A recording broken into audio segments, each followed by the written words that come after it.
Hi, everyone. So glad you stopped by today. Jumping back into Restart, we were kind of in the middle of a chapter that Chase was sharing with us.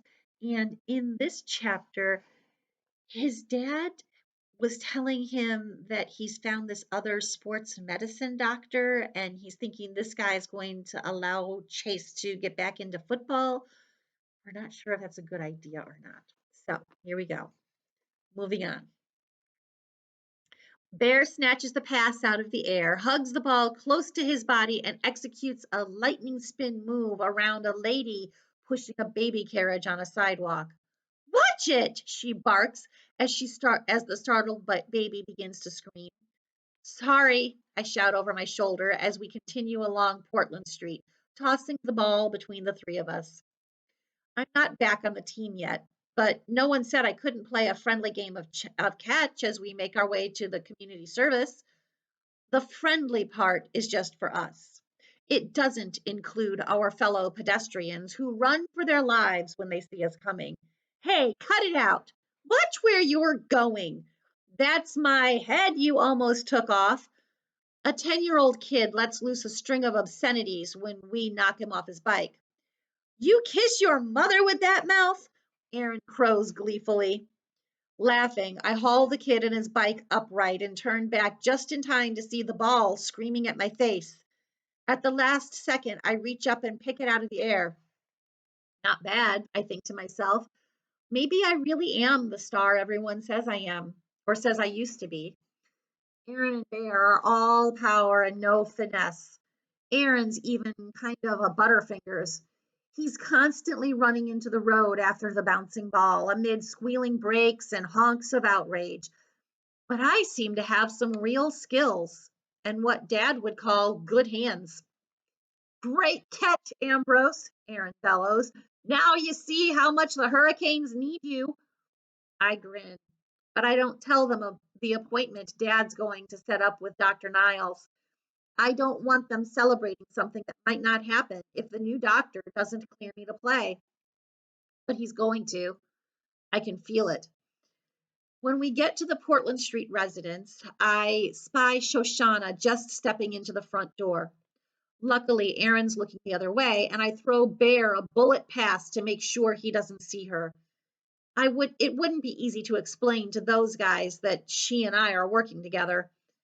I don't have a time sheet to sign, so when they head to the office, I make a beeline for Mr. Solway's room. I'll have to catch up with them at some point, but the way they goof off and eat cookies, I've got plenty of time. I don't feel great about running around behind their backs, but it's easier this way. Why stir things up if I don't have to? So, the Colonel is lecturing us on conserving resources, and right behind him on the landing strip, the PFCs are unloading the 6 coolers of pastrami sandwiches we had flown in from San Francisco. And we're praying he doesn't turn around because we sent 2 pilots over 12,000 miles, including a stop at the Midway Islands to get us lunch. We're breaking our arms, patting ourselves on the back that we got away with it, when the Colonel sniffs the air and says, Call me crazy, but I could swear I smell pastrami. I cling harder to the flip cam so my laughter won't make the picture jump. I can see that Shoshana, the interviewer, is actually biting the side of her mouth to keep from cracking up. You don't want to do anything to interrupt Mr. Solway. Once he gets started, the stories tumble out one after another. It's our third day at Portland Street working with the old soldier, and our best yet. Shoshana never planned on spending more than a couple of hours here, but neither of us counted on Mr. Solway having so much to say. Most of the time, he's all sarcasm, so it's hard to have a normal conversation with him. The big difference is Shoshana, who's a natural interviewer. She's so genuinely interested that she brings out the best in Mr. Solway. Some of the stories are sad, like losing friends in battle or having to rescue children orphaned by war. Some are uplifting, the work of medics and nurses and the incredible heroism of ordinary soldiers. But amazingly, in the middle of all that suffering and violence, a lot of funny stuff happened too.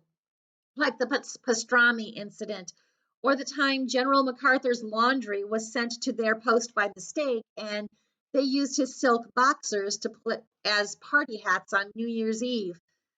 I get the impression that Mr. Solway was the Army's version of a class clown, which doesn't really match the cranky old geezer he is now. Or maybe it does.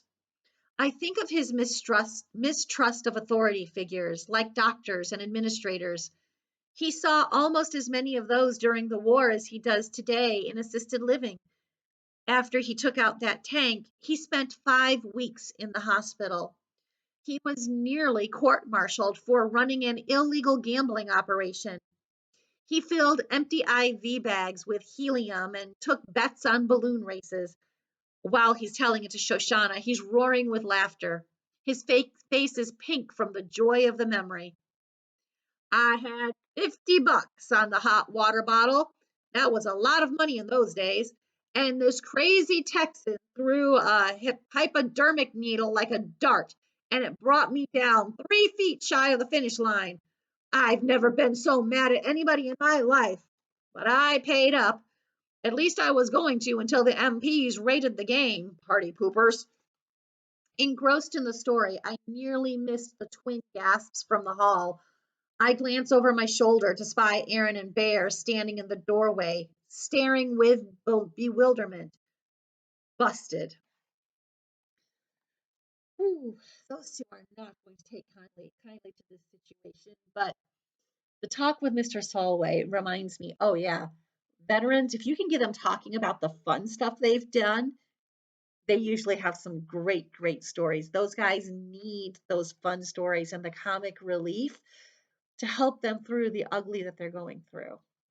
And I'm sure if you talk to doctors and nurses and first responders going through what we're going through right now, they're going to tell you that they've got some funny stories to share too, because that's what they want to focus on.